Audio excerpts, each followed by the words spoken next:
संघ और ये विचार बुराई को रोकने का भी क्षमता रखता है। इसका भी परिचय हमने अनेक रूपों में देखा है। आज एक ताजा रूप था, कुछ साल पहले धारा 370 जैसे एक इस देश की एकता के लिए बहुत बाधक बनी एक अधिकरण कश्मीर से हट गया। वैसे तो 1946 में जवाहरलाल नेहरू के पास कश्मीर के कुछ नेता गए, जाके बोले कि ये धारा 370 जो है इससे कोई उपयोग नहीं है, इसको हटा देना चाहिए। तो नेहरू जी ने उनको कहा हाँ मैं भी मानता हूं हटा देना चाहिए, पर अभी उसका समय नहीं है, बाद में देखेंगे। क्यों बाद में देखेंगे? अगर देश के हित में नहीं है तो क्यों रहना चाहिए था? पर क्या है, उन दिनों में जिनके हाथ में सत्ता थी उनके पास वो साहस नहीं था। देश के हित में आड़ आने वाला कोई चीज है, प्रतिबंध है, उसको हटाना है, वो हटाने का हिम्मत साहस उस समय के नेतृत्व में नहीं थी। 50 साल रुकना, 55 साल रुकना पड़ा। पर 55 साल बाद जब उस प्रकार के हिम्मत वाले विचार के लोग आए, जो इस भूमि संगठन के निकले हुए लोग थे, उन्होंने उसको हटा दिया। आज कश्मीर भारत के अंदर बाकी राज्यों जैसा, महाराष्ट्र जैसा, अन्य राज्यों जैसा एक अविभाज्य अंग के रूप में अपने सामने खड़ा है। तो जो गलत हो रहा है उसको रोकने की क्षमता भी यह विचार रखता है। और तीसरी बात, जो गलत है उसको अच्छाई की तरफ ले जाना, वो भी इस विचार से हम कर सकते हैं। उसका जीता जागता उदाहरण के रूप में भव्य राम मंदिर जो बन रहा है अयोध्या में, उसका चित्र हम देख रहे हैं। आज से 30 साल पहले कुछ और दृश्य था। इस देश, समाज, इतिहास, सभ्यता के लिए अपमानजनक एक चित्र था।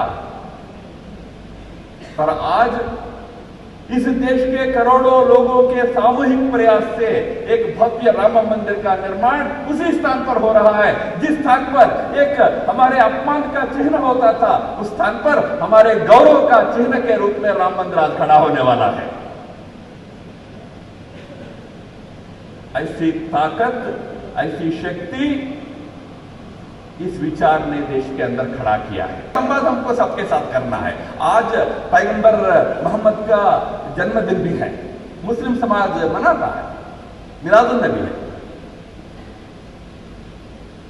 मुस्लिम समाज का 5 जो प्रमुख उनके श्रद्धा के विषय होते हैं, उसमें पहला विषय ला इलाहा इल्लल्लाह है। There is no god but god. गलत अंग्रेजी ट्रांसलेशन है। कुल मिलाकर उसकी भावना यह है कि भगवान एक ही है, अल्लाह एक ही भगवान है, एक ही है। उस बात से हमारा कोई झगड़ा नहीं है, पर उस बात को भी भारतीयकरण करना पड़ेगा। वैसे तो हिंदू धर्म भी कहता है भगवान एक ही है, पर एक कहते समय तुम अलग अलग रूप में पूजा करो तो भी आपत्ति नहीं है, ये हम कहते हैं। इसलिए भगवान एक है कहने के विषय में हमारा कोई झगड़ा मुस्लिम समाज से नहीं है, पर भगवान एक है मानते समय अलग अलग रूपों में मानने वाले अन्य जो हिंदू होगा और होगा, उनके प्रति भी संवेदना रखते हो, उनके प्रति भी सद्भावना रखते हो, या उनको काफिर मानते हो? काफिर नहीं मानना है, कोई काफिर नहीं है। कहते ना सब अल्लाह के बंदे हैं, कुछ मुसलमान है तो कुछ गैर मुसलमान है, सब भगवान के संतान है। ये भावना मुस्लिम समाज को समझना पड़ेगा। ये काफिर, जिहाद, इन चीजों को छोड़ना पड़ेगा। ये संवाद हमारा जारी रहेगा। इसलिए सरसंघचालक जी भी बात करते हैं उनके साथ, भागवत जी आजकल मिलते हैं और लोग भी मिलते हैं, हम भी मिलना चाहिए, सब मिलना चाहिए, पर ये विचार उस तक पहुंचना चाहिए। संवाद किस लिए?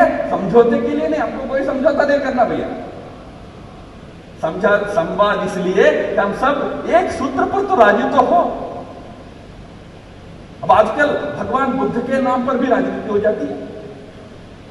भगवान बुद्ध जिन्होंने प्रेम और करुणा का ही संदेश दिया दुनिया को, भाई दूसरे व्यक्ति के प्रति करुणा रखो, प्रेम रखो और उसकी भावना का सम्मान करो। पर आज क्या होता है, बुद्ध के नाम पर किसी शिव जी का निराकरण करो, राम जी का निराकरण करो, कृष्ण का निराकरण करो।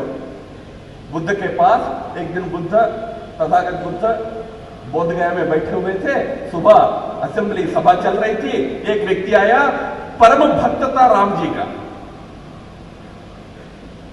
ये कहानी है, क्योंकि वास्तव में इतिहास के चलते तो भगवान बुद्ध के समय राम भक्ति वाला विषय नहीं था।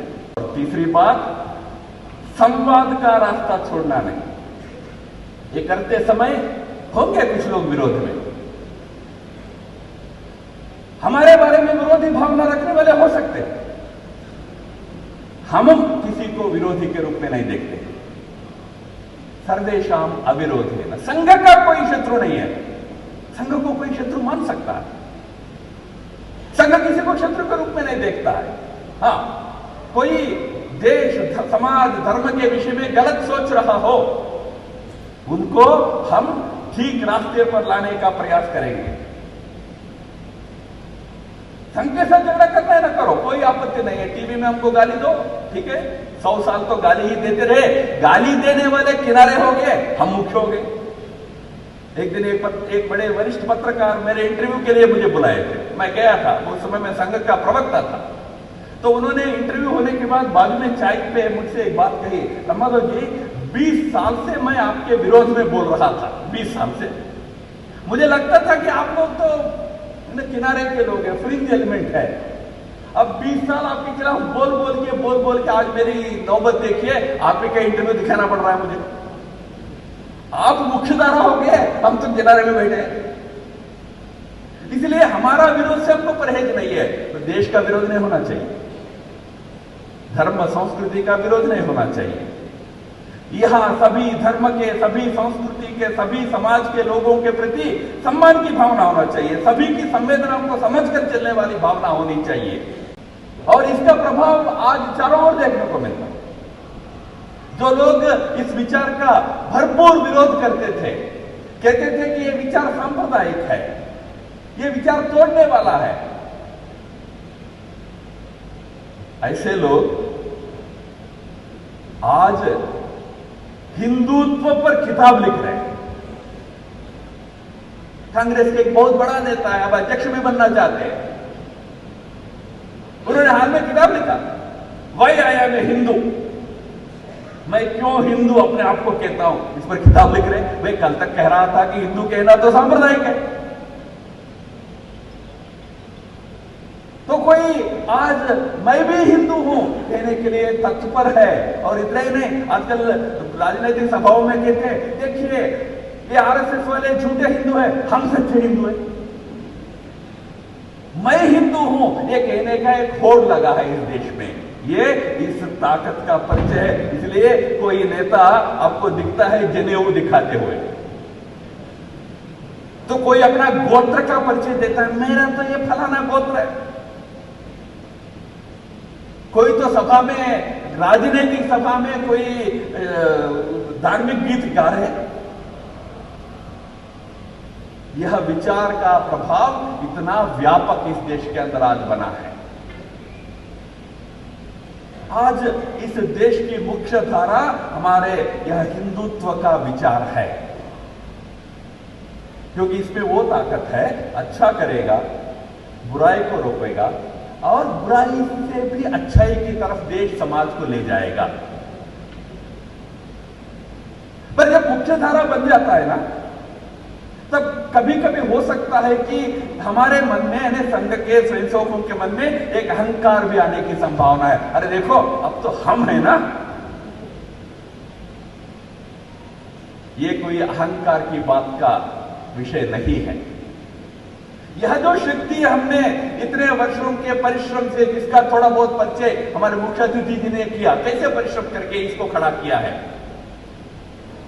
यह शक्ति हम कोई अपने स्वार्थ के लिए नहीं बनाया है, किसी को राजनीतिक सत्ता पर बिठाने के लिए ये शक्ति नहीं बनी है। हाँ, जो इस विचार के लोग हैं वो सत्ता पर बैठे तो हमारे लिए अच्छा होगा, देश के लिए अच्छा होगा, दुनिया के लिए अच्छा होगा, हो भी रहा है, आज देख भी रहे हैं ऐसा दृश्य को। इस देश धर्म संस्कृति के सम्मान की रक्षा, इस रक्षा करने के लिए सबकी सहभागिता को लेकर चलना, सहयोग लेकर चलना, हमारे विरोधी जो मानते हैं, विरोधी करके जो अपने आप को मानते हैं, उनके साथ भी संवाद जारी रखना और देश के समृद्धि के लिए काम करना, यह इस शक्ति का प्रयोग का हमारा अब आगे का रास्ता होना चाहिए। आज जब हम 100 साल के हो रहे हैं तो 100 साल होकर संघ को कोई अपना कोई ढिंडोरा पीटना नहीं है। तो ये देश का सम्मान बढ़े तो हमारा आनंद है। हमारे हिंदू धर्म संस्कृति का दुनिया में जय जयकार हो, हमारा आनंद है। और इस देश का व्यक्ति खुशहाली में जीवन जिए, हमारा आनंद है। बस इस बात का एक बार रेखांकित करके मेरे बौद्धिक को समाप्त करता हूं।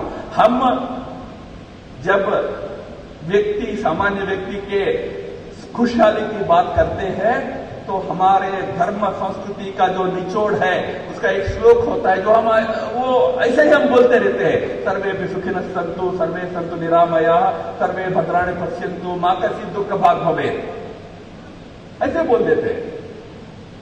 आपको मालूम है कि इसका अर्थ क्या है? सब लोग सुखी होना है, किसी को बीमारी नहीं होना है, सबको सर्वे भद्राणि पश्यन्तु, भद्राणि यानी अच्छे चीज यानी अच्छा टीवी मिलना चाहिए, अच्छा स्कूटर चाहिए, अच्छा गाड़ी चाहिए, अच्छा परिवार चाहिए, अच्छा घर चाहिए, अच्छी चीज मिलना चाहिए। मां कश्चित् दुःखभाग् भवेत्, किसी को जीवन में दुख, आंख में आंसू नहीं आना चाहिए। मैं जब ये कहता हूं, मेरे स्थान पर कोई संत महात्मा खड़े होते हैं, हो सकता है कि वो आपको कहेंगे कि नहीं, ये इस जन्म के बारे में नहीं है, दूसरे लोक में जब जाओगे, स्वर्ग में नरक में जाओगे, उस समय की बात है। नहीं, इस जीवन की बात है। सुखी जीवन चाहिए, आनंद का जीवन चाहिए, पीड़ा नहीं होनी चाहिए, रोग नहीं होना चाहिए, ऐसा जीवन चाहिए। पर इसमें एक कॉमन शब्द है, सर्वे। सबको चाहिए, सबको सुख चाहिए, तो जिनके पास है वो थोड़ा देना चाहिए। सबको सुख कैसे मिलेगा, इसकी चिंता करने का काम हमारा है। आज सुख है, आज आप सरकार का आंकड़ा देखेंगे तो जीडीपी में तो हम $3.17 ट्रिलियन वाला जीडीपी है, दुनिया का 5th लार्जेस्ट जीडीपी वाला देश है। पर वार्षिक आय के रूप में देखेंगे हमारा नंबर 150 से ऊपर है। बड़ा देश है। यह संपन्नता आखिरी व्यक्ति तक पहुंचना है, उनके जीवन में खुशहाली लाना है। उसके लिए भी अब संघ इस शक्ति का प्रयोग करना पड़ेगा। यह जब हम 100 साल के हो रहे हैं तो इस दिशा में सोचना, काम करना हम सबको करना होगा। ऑलरेडी उस दिशा में कई प्रकार के प्रकल्प शुरू हो गए हैं। अब आगे भी इसी प्रकार का सोच लेकर हम आगे चले। इतना ही विचार आपके सामने रखते हुए मेरे वाणी को विराम देता हूं। नमस्ते। एबीपी माझा, उघडा डोळे बघा नीट।